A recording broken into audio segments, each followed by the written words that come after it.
So they sank how many? And you built how many? Are you sure? Is this the first time? It is? Wow. Well, yeah, that is good news. That's great news. Keep it up. All right, see ya. October 2nd, 1942. Your enemy is in his headquarters right next to the river. You've tried to bomb him out, but to no avail, and he keeps using the river to reinforce. What do? Try to set his headquarters on fire? No, set the river on fire.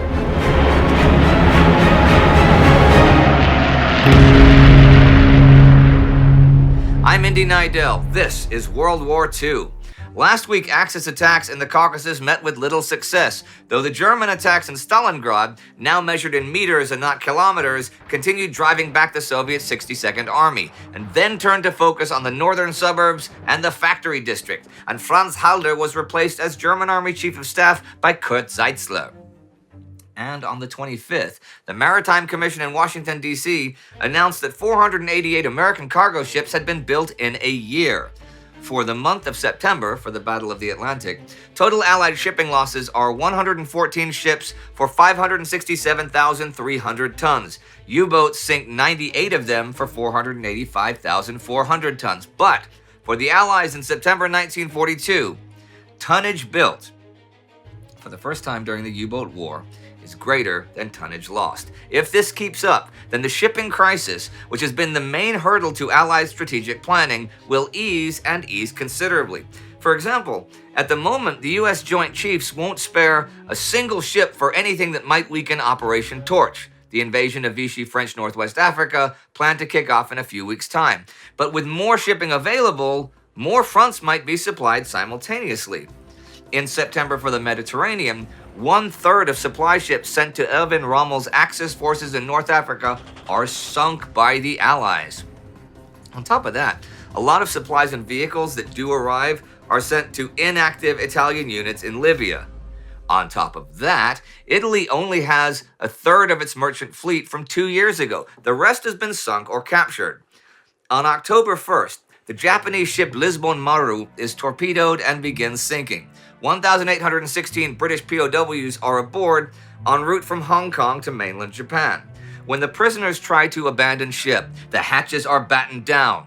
Those that break out are shot at. Those who make it into the water and try to climb ropes up to the other 4 Japanese ships nearby are kicked back into the sea. Over half of those men are killed or drowned. Those survivors that are picked up by smaller patrol vessels continue their POW journey to Japan. In other travel news from that part of the world, on September 29th, Allied Pacific Commander Chester Nimitz flies into Guadalcanal by B-17 to rally the troops there. When he gets to Noumea, he tells Robert Gormley, in overall command of the Allied Guadalcanal offensive, to send in the nearly 3,000-strong 164th Infantry Regiment, National Guardsmen, part of the Americal Division of the Army. They will leave next week. Interesting side note. The B-17 flying Nimitz from Noumea to Guadalcanal gets lost, but they manage to guide themselves there using a National Geographic map. And then, the flight off the island nearly crashes on takeoff because of the muddy runway. One of Nimitz's takeaways from the trip includes Gormley looking exhausted and learning that on the 30th, the Japanese changed their communications system, which means that, at least for now, they can't recover call signs and track the movements of the major Japanese warships. On Guadalcanal itself, the U.S. Marines who headed west of the Matanikau to prevent the Japanese establishing themselves close to their lines have several days of skirmishing the first half of the week, but they take higher casualties than the Japanese, and in a retrospective assessment, the Marines found that the operation had an improvised, purposeless flavor. It had been initiated without meaningful intelligence on the enemy situation or the terrain, and the attack was characterized by the commitment of battalions along unreconnoitered axes, beyond mutual support range, and without coordination of movements or of air or artillery support. The Japanese have been hard at work in the region, though. For one thing, they have been building an airfield at Buin. In fact, Combined Fleet Commander Isoroku Yamamoto ordered it completed as soon as possible at the end of August, but completion dates of 1st September 16th and then the 26th have gone by and it's not operational yet. The main cause of delay is heavy rains again and again. But what would an airfield at Buin mean? Well, on the 28th, 69 Japanese fighters and bombers raid Guadalcanal and are intercepted by 34 Wildcats. That's a pretty big fight. 5 of the 27 Bettys, the Japanese bombers, are shot down and 2 more ditch into the sea. The Zeros, the fighter escorts, all return home. A few somewhat the worse for wear, which is pretty much the same for the Wildcats. But the point here is that in the evening, Japanese command counts a loss of 10 of 42 Bettys in 2 days of raids, which is almost a quarter, which is unsustainable even for just a week. See, the Americans now pretty much ignore the escorts and just go straight for the bombers. So the raids will only now be at night and with feints to try and draw the Wildcats to the Zeros. This really highlights how important a base at Buin will be. With Buin operational, the power of the Japanese aerial offensive would be multiplied several times. It would nearly double the number of usable fighters by permitting the employment of the Model 32 short-range Zeros that just lacked the endurance to reach Guadalcanal from Rabaul. The shortened flying time would cut down on pilot fatigue and on the rigorous demands of the aircraft themselves. Still, as of today, the field remains uncompleted. In other local action this week, on the 27th, Japanese forces retreated down the Kokoda Trail in the face of Australian attacks. Then on October 1st, Douglas MacArthur orders an Allied attack prepared for Gona and Buna on the coast. So, the Australians are on the Kokoda Trail. U.S. forces are to go along the parallel Kappa Kappa Trail and help cut off the Japanese retreat at the Camusi River. They will also make landings on the coast between Milne Bay and Cape Nelson. So that's the situation in the jungles of New Guinea. But how about the urban jungle of Stalingrad? 6th Army did not yet control the city's center because of the worn-down state of the 295th, 71st, and 94th Infantry Divisions. Still, Paulus believed the price in casualties to achieve complete control of this area simply not worth the effort. Instead, he decided to reorient his army's main forces towards Stalingrad's northern factory district. Friedrich von Paulus is German 6th Army commander, and this he will do by reinforcing the main shock group, 389th and 295th Infantry Divisions, with the 24th Panzers and 100th Jagers. The 100th Jager Division will attack Mamayev Kurgan. Attacks there have Soviet 62nd Army Commander Vasily Chuikov worried. Since the Germans already hold the southern and western slopes, and they're only like 100 meters from the summit, which looks down over the factory district. At 6 a.m. the 27th, Chuikov launches spoiler attacks, but once it's 8 a.m., the Luftwaffe comes in and pins 62nd Army down, bombing its headquarters. By 10:30, they've also blown the Soviet strongpoint off the top of Mamayev Kurgan, and elements of the 100th and 389th Infantry and 24th Panzer Divisions then attack both Mamayev Kurgan and the Krasny Oktyabr factory. 150 tanks backed by infantry. By 2 p.m., they've reached the western edge of the factory complex along a fairly long line, and by the evening, the Soviets hold only the northern and eastern slopes of the hill, and the Germans have advanced 3 kilometers. Near Chuikov's headquarters, German bombing set the oil reserves alight, smoking out the command post, whose staff moved off to find units with whom they had lost touch.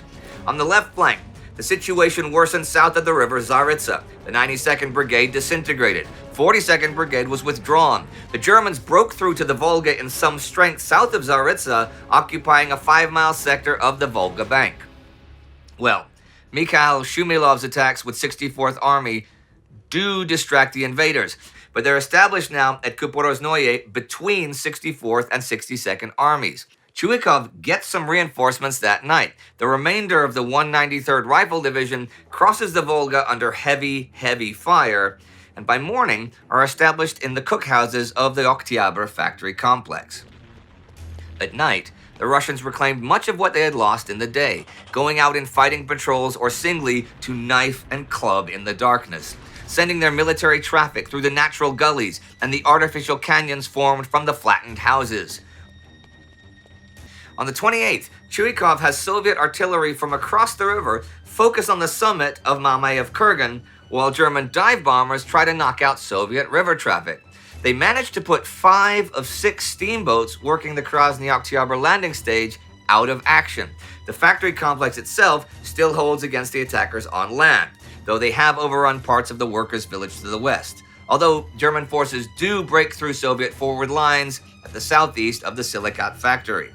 As for the mountain, no one holds its peak now, which is swept continuously by the guns of both sides. Despite German progress, the Soviet troops still hold out defiantly in the silicat factory and Barricadi village, and despite the damage to his defenses, Chuikov concluded by day's end that the Germans' forward progress was limited and they were losing their punch. On the 29th and 30th come heavy German attacks to destroy the Orlovka salient. I spoke about the fighting here a couple of weeks ago. This is where Georgy Zhukov's Soviet forces, the 1st Guards, 66th, and 24th Armies, were trying to reach from the north. This sticks out several kilometers into the German lines southwest of Spartanovka, is only like 2 to 3 kilometers wide, and is surrounded by Germans on 3 sides.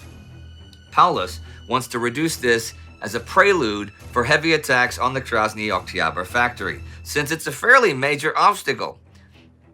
If those Soviet armies from the Stalingrad front can reach it though, linking with Chuikov's right, cutting the German corridor into the city, they could turn the German flank and would have isolated the enemy troops in the city. After weeks of German attacks, however, the salient is now held by around 250 men, made up of what's left of the 112th Rifle Division and 115th Rifle Brigade. In attacks from first the west and northwest, and then the north and south, on the 29th the Germans managed to reduce the salient by about half. The attacks continue on the 30th, and the danger to both Oktyabr and Barricadi factory complexes is immediate as German pincers close around Orlovka. Over the night though, the 42nd Rifle Brigade crosses the river, the 92nd does as well, relieving the 23rd Tank Corps, who are down to 17 machines and 100 men, and the 39th Guards Division, under 4,000 strong by this time, do as well, and really do so in the nick of time. They take up possessions west of Oktyabr, turning the workshops into fortified strongpoints to repel the persistent attackers. No help can be sent to the Orlovka salient though, and the German pincers close, surrounding 500 Soviet troops in what is now the Orlovka Gully. They hold out the rest of the week, even under pressure from dive bombers and artillery. Since the attacks from the north have failed to relieve the pressure on the city, Stavka orders diversionary attacks to the south by the 51st and 57th Armies starting the 29th, and by Shumilov's 64th this evening the 2nd, to try and reach the village of Peshanka and meet up with the 62nd Army. This all fails, and the gap between the two armies remains. Something else that remains is the smoke. See, this afternoon, German bombers hit the oil tanks overlooking Chuikov's headquarters, which not only sets them on fire, but releases a river of flaming oil, which flows down to join the mighty Volga River, setting it also on fire. And this is not the first time the Luftwaffe has done so, but this week ends with Chuikov and his staff literally surrounded by an ocean of flame in mortal danger of being burned alive. Interestingly enough, the factory complexes of Stalingrad are not the only ones the Axis are attacking this week. In the Caucasus, Wilhelm Wetzel wants to advance down the coast to Tuapse, but he's been stopped for 2 weeks now at 2 factory complexes southeast of Novorossiysk, the Proletary Cement Factory and Krasny Oktyabr Factory there. His men have tried again and again, but cannot dislodge the defenders, who are reinforced by the Transcaucasian front. On top of that, he can't get reinforced by sea through Novorossiysk, a major port, since the Soviet coastal batteries controlled Semez Bay. So on the 27th, Wetzel goes over to defense. The Axis conquest of the Kuban has so far taken a grand total of just 23 operational oil wells at the Little Krimskaya oil field. Robert Forchik calls the factories here the Soviet Thermopylae, and with pretty good reason. Wetzel's 5th Army Corps was very much stopped by just the Soviet 16th Naval Infantry Battalion. The narrow front between the waters of the bay and the nearby mountains sabotaged the German numerical advantage. Richard Ruoff's 17th Army Offensive Operation Attica kicked off last week further inland. They managed to advance a dozen or so kilometers, but the general offensive is now stopped by midweek. This week, Hubert Lanz's Gebirgstruppen attack on the 27th, and they do make an advance, crossing mountainous terrain the Soviets didn't really think possible, capturing Mount Gaiman, Mount Gunai, and Mount Oplepek. That's in a general southwesterly attack direction to hopefully also end up in Tuapse, but by the end of this week, the attacks have stalled, and Ruoff doesn't have the resources for another large offensive. He will have to wait once again. Ewald von Kleist's attacks to break out of the Mozdok bridgehead have gone on for 2 weeks now, but tomorrow, the 3rd, his offensive runs out of steam. In 3 weeks of fighting, they have created a larger bridgehead across the Terek. Yes, but the Soviets have now sealed that with a solid front. Kleist does send the SS Viking division across the Terek to attack to the east towards Malgobek, starting the morning of the 26th, and they advance nearly 10 kilometers the first day. They keep attacking for the rest of the week, but do not reach their goal. On the 27th, far to the north, at the northern end of the Volga, 1,000 kilometers northwest of Stalingrad, Soviet troops cross the river near Rzhev and take 25 villages.